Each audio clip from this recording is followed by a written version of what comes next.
Moved into the RV to Milton, Florida. Bella, come. So this is the property. It's not very big. It's like 50 feet wide by 250 feet or something like that. This was all trees. We cleared it. It's been a process since April of 22, I'm sorry. Cleared it, had 7 truckloads of crushed concrete put in. Bought the house, which is very small, 2-bedroom, 2-bath, on a Thursday, and then on a Friday we bought the boat. As I said, we were living in our RV. We sold everything, bought the RV, which is a 2004 Fleetwood 37 foot. It only had 18,000 miles on it. There was some deferred maintenance I had to get caught up on, but it wasn't too bad.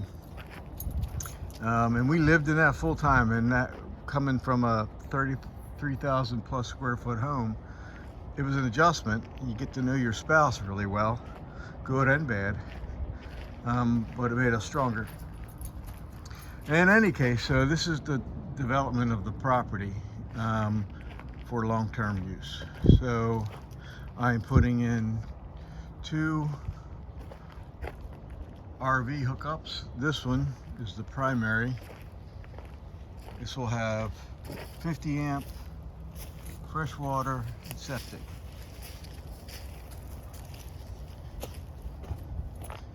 This tees off of another 50 amp, which is basically the distribution.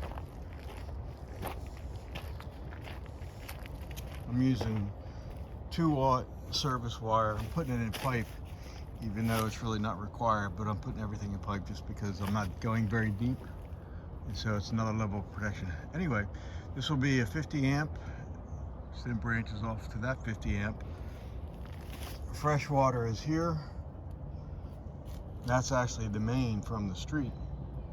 I added the valve though, just because there was no main that I could find from the street, which is 250 feet that way, to the house. So in any case,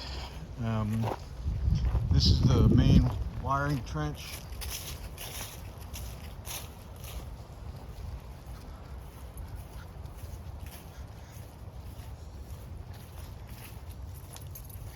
Hey Bella. Hey Bella, move, go. That will then tie up into the main house panel, and then it comes back out. Oh yeah, and I found my water pipe with the trencher. That was interesting. Put a valve in there. Fresh water will then come back out and go down this trench, as will electric, to feed the pier and boat lift that we just got finished in the last month or so. Anyway, so we'll have power here that will provide this. Another project, there's always projects, right, is to rebuild this pier. I've rebuilt it all the way up until the discolored boards actually to the steps, because the underpinnings and the lumber underneath is really in terrible shape.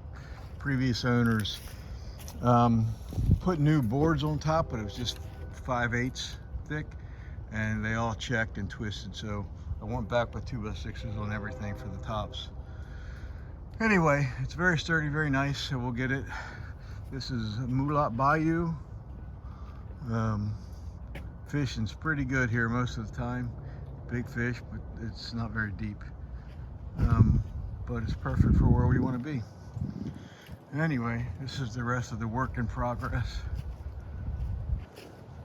Back side of the house. And this shed was recently, it's not finished, but it's for the most part, I'd say 85% done, 90% done, was built out of all the lumber that was reclaimed from the pier. These are the boards that were on the pier. I just flipped them over. And worked out pretty good. It's not very big, 5 by 10, but it's a place to tinker and outdoor projects and storage. So far I'm pretty pleased with that. Details are the devil's in the details, with roofing and things like that. So anyway, coming around to the back side of the property, I would say 80% of the materials that I've gotten to build that, restore the pier, all the electrical, the plumbing, have all been reclaimed. The wood, like I said, is from the pier, and the piping is from a local company that does marine construction, and everything they pull out, that they rebuild, they sell off as secondhand. So this is the main septic tee.